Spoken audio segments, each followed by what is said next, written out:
La Eucaristía es uno de los temas vastísimos. Hay tratados que parecen ladrillos sobre la Eucaristía. Nosotros, igual que Padre Neftalí, hemos estudiado, ¿verdad?, la Eucaristía en diferentes aspectos, ¿verdad?, teológico, espiritual, histórico, ¿verdad? Y hay tratados sobre la Eucaristía que son un poco complicados, ¿verdad? Y hemos pasado muchos años y pudiésemos hablar de tantas cosas, pero yo quisiera junto con ustedes hacer una súplica al Señor, ¿verdad? Una súplica para comprender la Eucaristía. Y ahí es el tema que hoy queremos reflexionar, ¿verdad? La Eucaristía, que es el culto nuestro, ¿verdad?, el culto instaurado por nuestro Señor en espíritu y en verdad, ¿verdad? Puedo pedirles que se pongan de pie.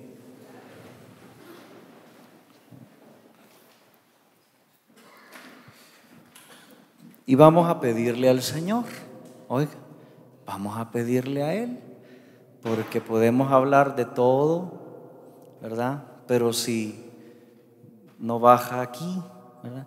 Y eso los que estudian la Biblia le llaman, que dicen que es una virtud que se llama teológica, la virtud de la fe. La llaman teológica porque la da solo Dios, viene directamente, ¿verdad? Por eso hoy le vamos a pedir esa fe, porque si no, ¿verdad?, estamos de por gusto aquí. Y quiero invitarles que vamos a invocar el Santo Espíritu de Dios, ¿verdad? Dicen los padres espirituales que de las cosas que pedimos en la oración y que podemos estar seguros que lo vamos a recibir es el don del Santo Espíritu. Podemos pedirle un montón de cosas legítimas, ¿verdad?, un carro, una casa, trabajo, esposa, esposo, éxito, ¿verdad? Pero lo que sí seguramente vamos a recibir, también las otras cosas, claro que sí, pero esto es el don del Santo Espíritu. Yo hoy se lo voy a pedir para que me ayude a reflexionar con ustedes y que al final de esta charla yo también, sobre todo, ¿verdad?, pueda estar más enamorado y convencido de esta experiencia del Señor. En el nombre del Padre y del Hijo y del Espíritu Santo. Amén. Ven, Espíritu de Dios, sobre mí me abro a tu presencia, cambiará mi corazón. Toca mi debilidad, toma todo lo que soy, pongo mi vida en tus manos y mi ser. Ven, Espíritu de Dios, sobre mí me abro a tu presencia, cambiarás mi corazón. Gloria al Padre, gloria al Hijo, gloria al Espíritu Santo, como era en un principio, ahora y siempre, por los siglos de los siglos. Amén. Todo lo vamos a hacer en el nombre del Padre y del Hijo y del Espíritu Santo. Amén. Quisiera iniciar esta reflexión con un texto de la palabra de Dios. Vamos a irnos al capítulo 24 del Evangelio de San Lucas. El capítulo 24, versículo del 28 al 32.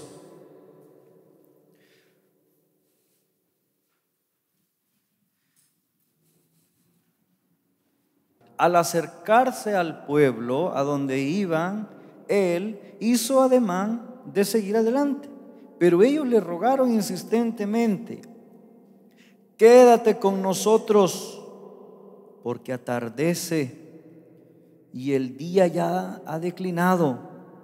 Entró pues y se quedó con ellos, sentado a la mesa con ellos. Tomó el pan, pronunció la bendición, lo partió y se lo iba dando. Entonces se les abrieron los ojos y lo reconocieron. Pero él desapareció de su vista. Se dijeron uno a otro: ¿no ardía nuestro corazón en nuestro interior cuando nos hablaba en el camino y nos iba explicando la Escritura? Palabra del Señor. Hay dos momentos que yo quisiera que esta noche nos quedaran como bien grabados. Y como les decía, son las cosas que personalmente yo quisiera experimentar todos los días, y a medida que avanza este ministerio, del cual ya llevo casi 9 años. Dice la Escritura que cuando Jesús partió el pan, se sentó a la mesa, partió el pan, lo bendijo y se los dio, ¿qué le sucedió a ellos? Se les abrieron los ojos, ¿verdad? A mí me molestan porque dicen que siempre ando con las luces altas, ¿verdad? Porque tengo una mirada así poco expresiva, ¿verdad? Y bien discreta. Entonces, pero en este caso estamos hablando en un sentido espiritual. Todas la Eucaristía y la Santa Misa tienen este poder de abrir los ojos tuyos y míos, ¿o no? Aunque lleguen tarde algunos, aunque algunas vayan mal vestidas, ¿verdad? Otros distraídos, ¿verdad? A otros que les cae mal el padre que está dando la misa, porque a veces o muy rápido da la misa o muy larga, ¿verdad? Que a veces no estamos a gusto, ¿verdad? O muy alto el padre o muy bajito, ¿verdad? O muy gordo o muy flaco, ¿verdad? Dicen que a la gente le gusta más los padres gordos porque los ven llenos de vida, ¿verdad? A nosotros los flacos dicen que nos ven como miserables, ¿verdad? Es cierto. No, ¿verdad? En todas las Eucaristías. ¿Cuándo fue la última vez que fueron a misa ustedes? Algunos hoy, algunos ayer, otros el domingo, otros ya llevan días de no ir a misa. Y algunos que no comulgan, ¿verdad? En cada Eucaristía Dios tiene el poder, y la Eucaristía en sí misma tiene ese poder de abrir nuestra mirada. ¿Y por qué no se nos abren los ojos entonces? Hace unos días celebramos Pentecostés, ¿verdad que sí? ¿Quiénes fueron a la vigilia de Pentecostés? ¿Quiénes fueron a la misa de Pentecostés? ¿Quiénes no fueron a nada? Qué sincero, confiésense, ¿verdad? Entonces, y dicen que bajó el Espíritu Santo y que hablaron en lenguas y que habían signos, ¿verdad? Los trataron de borrachos. Pero en los Hechos de los Apóstoles se narra que algunos, cuando vieron a Pedro predicando con fuerza porque recibe la efusión del Espíritu Santo, le preguntan: ¿qué podemos hacer nosotros para recibir también ese poder, para recibir esos signos? Y Pedro les dijo una sola cosa, ¿verdad? Conviértanse, les dijo, ¿verdad? Eso era lo necesario, porque ellos querían experimentar la presencia pentecostal del Espíritu, ¿verdad? ¿Y cuál fue la clave que le dio Pedro? Si hay alguno que le sirve, anótelo, ¿verdad? O dígaselo al que le tiene confianza y está al lado, ¿verdad? Las esposas le están diciendo al esposo: miren qué bárbara, ¿verdad? Conviértante.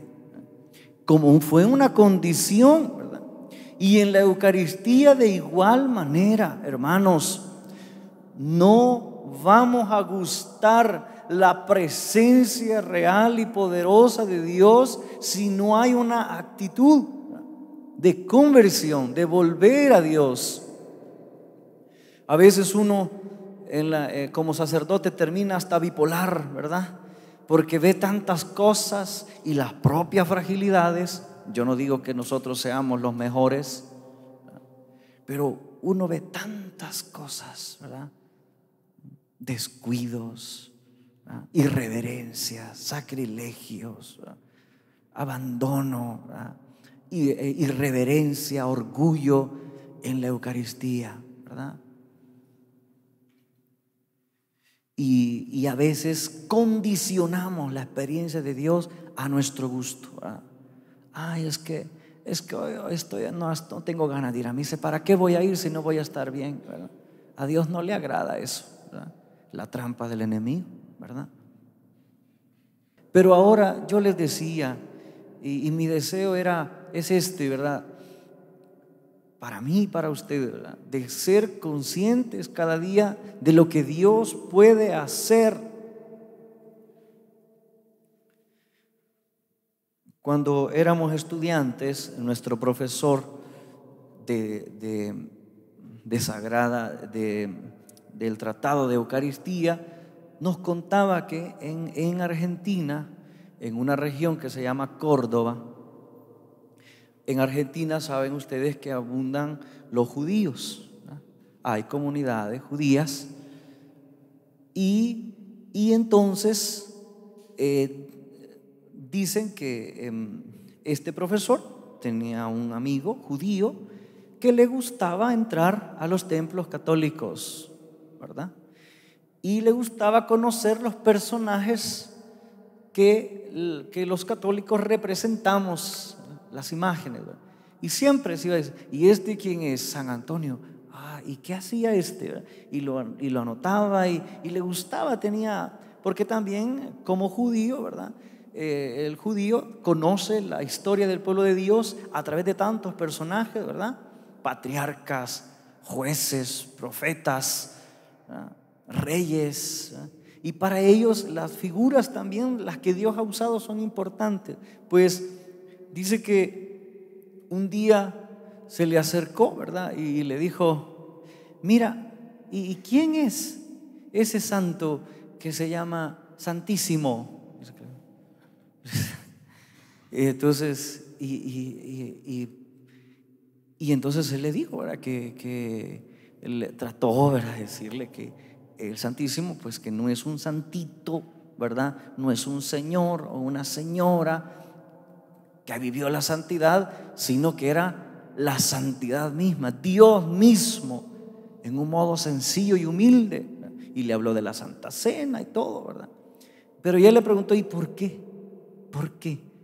Y él dice: es que cuando estuve frente a lo que representa y donde está el nombre, dice, mi experiencia fue diferente. Es que hay algo aquí, le dijo, ¿verdad?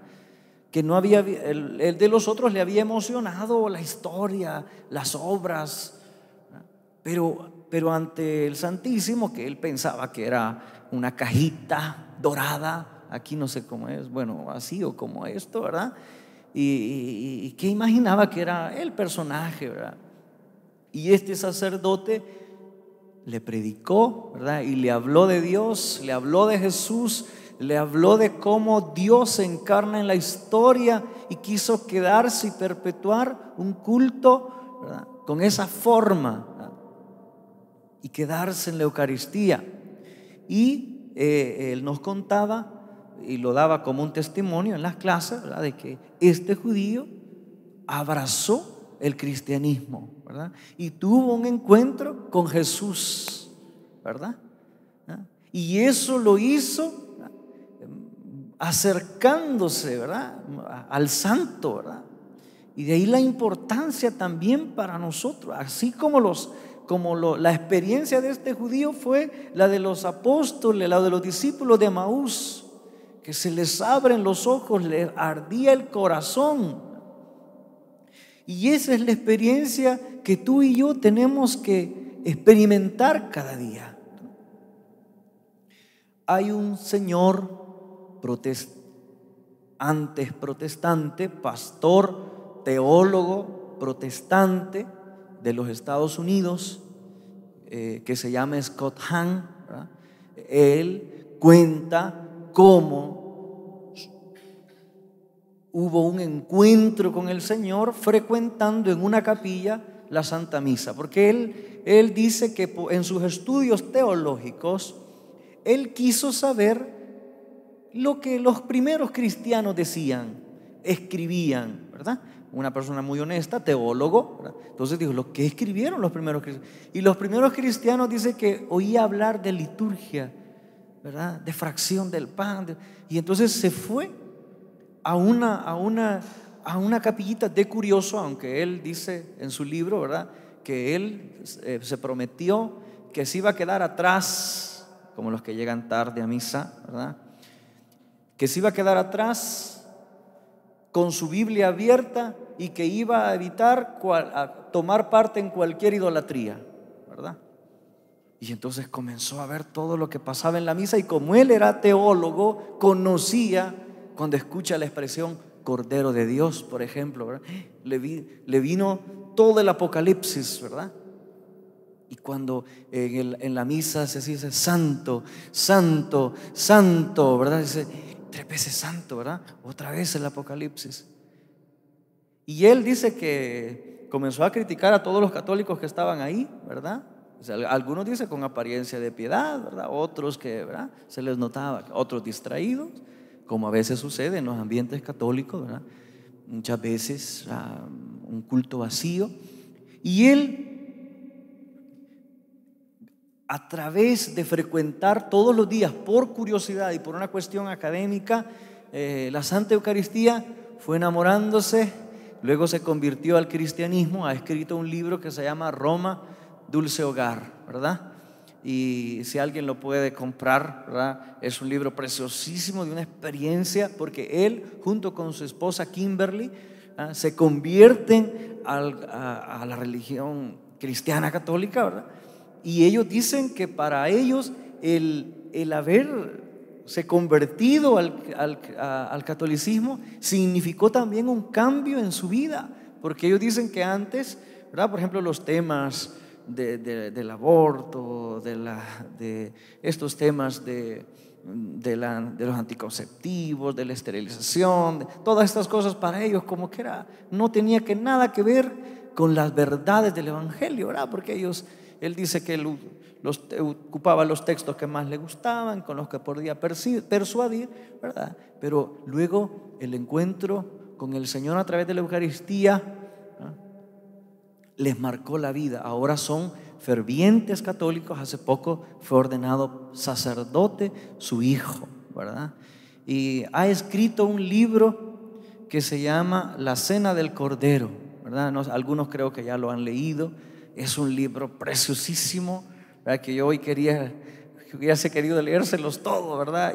O tirárselos no para que lo agarren así al estilo de como en la escuela, ¿verdad? Sino que entrar aquí, ¿verdad? Pero así no funcionan las cosas, ¿verdad? Pero si alguien, aprovechando la sensibilización sobre la Eucaristía que ahora están haciendo aquí en la parroquia, quiere hacerlo, es un libro precioso, ¿verdad? Porque también él cuestiona a nosotros, los que hemos nacido en el seno de la iglesia, el descuido, la actitud, el comportamiento en la Eucaristía, y cómo pues Dios tocó su vida también a través, ¿verdad?, de la participación, ¿verdad? Porque ahí estaba la gracia de Dios ¿verdad? Scott Hahn, este pastor, estos encendidos, ¿verdad? Estadounidense, ¿verdad? Y luego ahora un gran teólogo católico, no exaltado, ¿verdad? Sino una persona muy correcta. Cómo nos cuenta a nosotros, y él vivió la experiencia de los discípulos de Emaús, ¿verdad? Porque sus ojos se le abrieron, porque dicen que el protestante, ¿verdad?, a través del estudio se hace católico, ¿verdad? El católico, ¿verdad?, a través de la ignorancia y de la poca formación se hace protestante, ¿verdad? Y eso sucede, ¿verdad? Y de allí las expresiones que tal vez a algunos no les parece, porque no, es que ahora no hay que andar ofendiendo a nadie. No es una ofensa, ¿verdad? De que se dice católico ignorante, futuro o seguro protestante, ¿verdad? Y no es tanto para irnos a agarrar a palos y a puñetazos con los hermanos separados, no. Ojalá nos lleváramos bien y nos amáramos, ¿verdad? Y no solo a pleitos, no, ¿verdad? Es más con tu vida, con tu conducta, con tu modo de ser, ¿verdad? Hay personas que yendo a la Eucaristía y encontraron una comunidad que celebraba, o a veces un amigo, ¿verdad? Invitamos a la misa a un amigo y estamos platicando, ¿verdad? Llegamos tarde, nos vale, no sabemos responder. Hay gente que no canta en la misa, ¿verdad? Es que yo no sé cantar, es que esas cosas no me gustan, ¿verdad? ¿No? Bueno, dicen que el canto es signo de libertad, ¿verdad? De la libertad del espíritu. Y el pregón pascual también dice: es bueno exaltar con el canto la alegría del espíritu, ¿verdad? Pues esta experiencia, ¿verdad?, que nuestros ojos se abran a la acción de Dios, ¿verdad?, y que nuestro corazón arda ante Él, ¿verdad?, es lo que yo hoy deseo en mi ministerio, y ojalá también ustedes lo quieran, lo deseen en su corazón. No sé si algún otro de los padres o de las personas que han venido a compartir con ustedes ha leído un relato de un apologeta de la iglesia, de San Justino, ¿verdad? Pero si no, pues no lo vamos a hacer ahorita, ¿verdad? Y si ya lo han leído, ¿no? Espero no se me haya perdido aquí esto. Vamos a compartirlo, ¿verdad? Saben que en los primeros siglos, ¿verdad?, fuimos muy criticados, ¿verdad?, porque no comprendían lo que nosotros hacíamos, nos hacían memes. Ya en los primeros siglos existían memes, ¿sí? ¿Verdad? Sí, por ejemplo, como decían que es que los cristianos se comen al fundador, ¿verdad? Entonces, uno de los memes a algunos cristianos en los primeros siglos era una cruz y un burro crucificado, y decían: este es el Dios de fulano de tal, ¿verdad? Por ejemplo, este es el Dios de Max, ¿verdad?, de los que conozco, el Dios de la doctora Ena, ¿verdad?, un burro crucificado, ¿verdad? Entonces nos ridiculizaban a nivel de imperio. Hay escritos, ¿verdad?, en donde éramos lo peor, éramos raros, ¿verdad?, porque bebemos la sangre, comemos la carne. Bueno, ese problema también lo tuvo nuestro Señor, ¿verdad? Muchos incluso dice que cuando escuchaban estas predicaciones se fueron. No, decían: no, este lenguaje. Y Él le preguntó a los apóstoles: ¿ustedes también me van a dejar? Y cuando Pedro le dice: Señor, ¿a quién vamos a ir? Solo tú tienes palabras de vida eterna. Nosotros hemos creído que tú eres el Santo de Dios. Pues aparece en los primeros siglos algunos hombres muy de fe y también escritores, ¿verdad?, y se sirvieron de sus conocimientos literarios para poner por escrito una defensa. Y aquí hay una, ¿verdad?, de la apología de San Justino, mártir, ¿verdad? Estamos hablando al año 160 de nuestra era cristiana, 160. ¿verdad? Solo pueden participar de la Eucaristía los que admiten como verdadera nuestra enseñanza, o sea, comulgar, ¿verdad? Han sido lavados en el baño de la regeneración. ¿Cómo se le llama eso? el bautismo o la confesión, porque después del bautismo, quienes hemos pecado, el Señor en su amor ha instituido ese medio de gracia, ¿verdad? A quienes ustedes les perdonen los pecados, les quedarán perdonados. El Señor en San Juan 20 se narra que derramó el Espíritu Santo a través de un signo, de un soplo, para que ellos perdonaran a aquellos que después del bautismo perdiesen la gracia. Dice, fueron lavados en el baño de la regeneración y del perdón de los pecados, y viven tal como Cristo nos enseñó. ¿Ver? Ya en los primeros siglos había una disciplina, no tanto por cuestiones rigoristas o absurdas, sino por la santidad ante la cual estamos, ¿verdad? Que es Cristo mismo.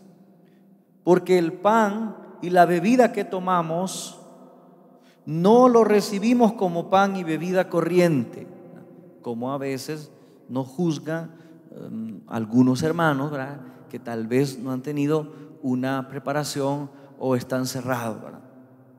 Sino que así como Jesucristo nuestro Salvador se encarnó por la acción del Verbo de Dios y tuvo carne y sangre por nuestra salvación, así también se nos ha enseñado que aquel alimento sobre el cual se ha pronunciado la acción de gracias, oigan, la acción de gracias, que fue lo que hemos leído en el capítulo 24, ¿verdad? De San Lucas, ¿verdad? La acción, se sentó, partió el pan, pronunció la acción de gracias, se los dio, ¿verdad? Ya habían ciertos parámetros, ¿verdad? La acción de gracias usando de la plegaria que contiene sus mismas palabras y del cual después de transformado se nutre nuestra sangre, nuestra carne. Es la carne y la sangre de Jesús, el Hijo de Dios encarnado. Los apóstoles, en efecto, en sus comentarios llamados evangelios, nos enseñan que así como lo mandó Jesús, ya que Él tomando pan y habiendo pronunciado la acción de gracias, dijo: hagan esto en memoria mía, este es mi cuerpo. Del mismo modo, tomando el cáliz y habiendo pronunciado la acción de gracias, dijo: esta es mi sangre, y se los entregó a ellos solos. A partir de entonces, nosotros, ¿quién está hablando aquí? San Justino mártir. En el año 100 escribió un documento en defensa de los cristianos que eran ridiculizados, ¿verdad? Y está contando qué es lo que hacen, ¿verdad? ¿Qué es lo que hacen? ¿Qué hacían en el año 160, ¿verdad? Los cristianos, ¿verdad? ¿Qué era lo que hacían? Fíjense lo que cuenta lo que hacían, para que no digan que la Eucaristía se lo inventaron hace poco, ¿verdad? En el Concilio Vaticano II, ¿verdad? Dice: a partir de entonces nosotros celebramos siempre el recuerdo de estas cosas, y además los que tenemos alguna posesión socorremos a todos los necesitados. Ven esa dimensión social también. Y así estamos siempre unidos, y por todas las cosas de las cuales nos alimentamos alabamos al Creador de todo, por medio de su Hijo Jesucristo y del Espíritu Santo. Y el día llamado del sol, ¿cómo se dice en inglés? Sunday, ¿verdad? El día llamado del sol, día del sol, ¿verdad? Nos reunimos en un mismo lugar. En ese tiempo de la historia, el nombre se mantiene así, ¿verdad? Luego, después se cristianiza y ya no se llama Día del Sol, sino que se llama Día del Señor. Y ahí viene domingo, viene de dies, que es día, y dominus, que es Señor en latín, ¿verdad? Dies Domini, domingo, domenica, ¿verdad? Dominicus, o como se le quiera llamar en latín, ¿verdad? Día del Señor, ¿verdad? ¿Qué día se reúnen? Dice: el día del sol. Nos reunimos en un mismo lugar, tanto los que habitan en las ciudades como en el campo, todos, ¿verdad? Y se leen los comentarios de los apóstoles. ¿Cómo le llamamos a eso nosotros? Liturgia de la palabra, ¿verdad? o los escritos de los profetas, en la medida que el tiempo lo permite. Después, cuando ha acabado el lector, el que preside exhorta y amonesta, eso se llama homilía, ¿verdad?, con sus palabras a la imitación de tan preclaros ejemplos. Luego nos ponemos todos de pie y elevamos nuestras oraciones. Y como ya hemos dicho, cuando hemos terminado las preces, se trae pan y vino y agua. Entonces el que preside eleva fervientemente oraciones. Se han fijado, ¿verdad?, que el Padre le llevan el pan y el vino y comienza a hacer unas oraciones, ¿verdad? Y todos tendríamos que estar en una actitud de oración también. Fervientes oraciones y acciones de gracias. Y el pueblo aclama amén. Seguidamente tiene lugar la distribución de la comunicación o comulgar, ¿verdad?, a cada uno de los presentes de los dones sobre los cuales se ha pronunciado la acción de gracia. Y los diáconos llevan a los ausentes lo que poseen, llevan a los ausentes, ¿verdad?, quienes no han podido ir a misa porque están enfermos. En todas las parroquias ahora no tenemos diáconos, al menos muchas parroquias no, y en algunas van los ministros extraordinarios. ¿Hay aquí alguien que es ministro extraordinario que lleva la comunión a los enfermos? ¿Ven? Ya lo hemos hecho desde los primeros siglos. Esto es un servicio, a un ministerio al Señor. Los que poseen bienes en abundancia y desean ayudar a los demás dan según su voluntad lo que les parece bien, y los que se recoge se ponen a disposición del que preside para que socorra a los huérfanos y a las viudas y a todos los que por enfermedad u otra o causa cualquiera se hallan en necesidad, como también a los que están encarcelados y a los viajeros de paso entre nosotros. En una palabra, se ocupa de atender a los necesitados. Nos reunimos precisamente el día del sol, porque este es el primer día de la creación, ¿verdad? Ustedes saben que según el relato bíblico, Dios comenzó la creación el domingo, ¿verdad que sí? El domingo. Y la nueva creación en Jesucristo, ¿cuándo fue? En domingo, ¿verdad? El día del Señor, ¿verdad? La nueva alianza en Jesús. Nos reunimos el día del sol porque es el primer día de la creación, cuando Dios empezó a obrar sobre las tinieblas y la materia, y también porque el día en que Jesucristo nuestro Salvador resucitó de entre los muertos, lo crucificaron. En efecto, la vigilia del día de Saturno, ¿qué día es esa? El sábado, el día de Saturno, ¿verdad? Usa el lenguaje del siglo segundo, ¿verdad?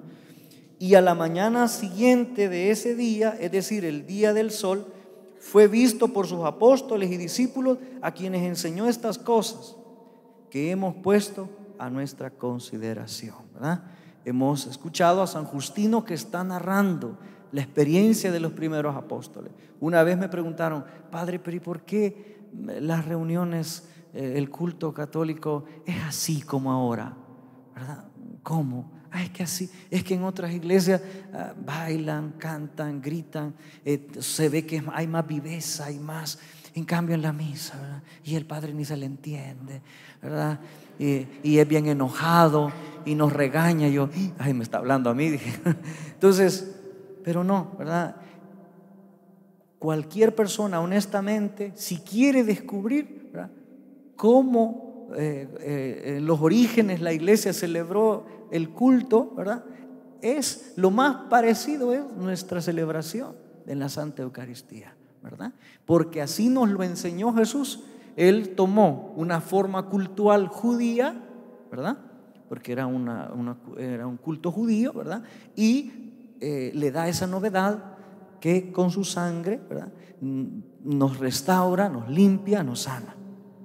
Vamos a concluir leyendo un texto. Nos vamos a poner de pie.